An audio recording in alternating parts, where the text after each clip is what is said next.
আসসালামু আলাইকুম, আশা করি সবাই ভালো আছেন। তো আমাদের গরু মানে অলরেডি সন্ধ্যা লেগে গেছে, গরু দুটো খাওয়া দাওয়া করে দাঁড়িয়ে আছে এবং ওই পাশে দুইটা শুয়ে আছে। তো এই দেখুন আমাদের গরুগুলো কাঁচা ঘাস খাচ্ছে সন্ধ্যাবেলা, মানে সন্ধ্যাবেলা বলতে হচ্ছে 4টের দিক থেকে ঘাসগুলো খাচ্ছে এবং সারাদিন ওরা খড় খায় সকাল থেকে। তো দুপুরে রেস্ট করে, গোসল টোসল করাই দিই, রেস্ট করে তারপরে বিকেলে হচ্ছে আমরা কাঁচা ঘাস দেওয়ার চেষ্টা করি পর্যাপ্ত। তো আজকে মূলত কথা বলবো কাঁচা ঘাস নিয়েই। তো আপনি আপনার খামারের জন্য অবশ্যই দুইটা সেক্টর, একটা হচ্ছে মোটা তাজাকরণ, সার মোটা তাজাকরণ, আর একটা হচ্ছে বাচ্চা উৎপাদন এবং দুধ উৎপাদন।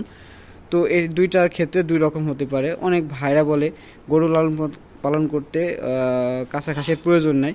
তো আমি বলি অবশ্যই কাঁচা ঘাসের প্রয়োজন আছে, সেটা হচ্ছে দুইটা সেক্টরে দুই রকম।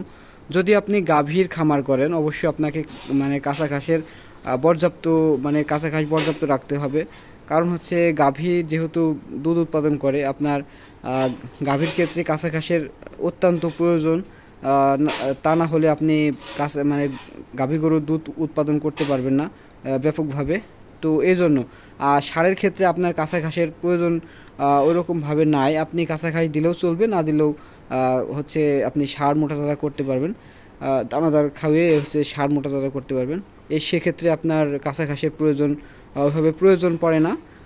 যদিও দিলে ভালো হয়, না দিলেও সমস্যা নাই। তবে আপনার হচ্ছে গাভী গরুর ক্ষেত্রে অবশ্যই আপনাকে কাঁচা ঘাস চাষ করতে হবে। কাঁচা ঘাস আপনার, তো এটাই হচ্ছে মূল কথা।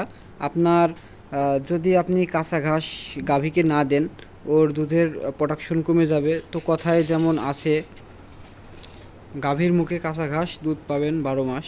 তো এটা আসলে সত্যি কথা।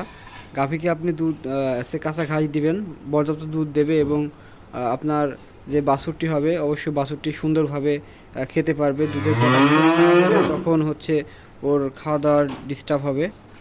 তো এদের আসলে খাওয়া দাওয়া করে হয় নাই।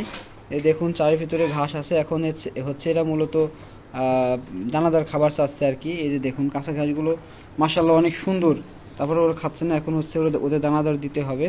তো আসলে ষাঁড় গরু, আমাদের এই ষাঁড় গরু দুইটা হচ্ছে কাঁচা ঘাস ওইভাবে খেতে চায় না। এই যে দেখুন ওদের চারের ভিতর ব্যাপক কাঁচা ঘাস আছে, ওরা খেতে চাচ্ছে না। ওদেরকে হচ্ছে যদি খড় এবং গমের ভুসি দেওয়া যায় ওরা সুন্দর করে খাবে এখন। তো এটাই আর কি। আর এর অবস্থা দেখেন, চারের উপরে উঠে দাঁড়াই আছে, তাই না না। তো যাই হোক, সব ভালো থাকবেন। আসসালামু আলাইকুম।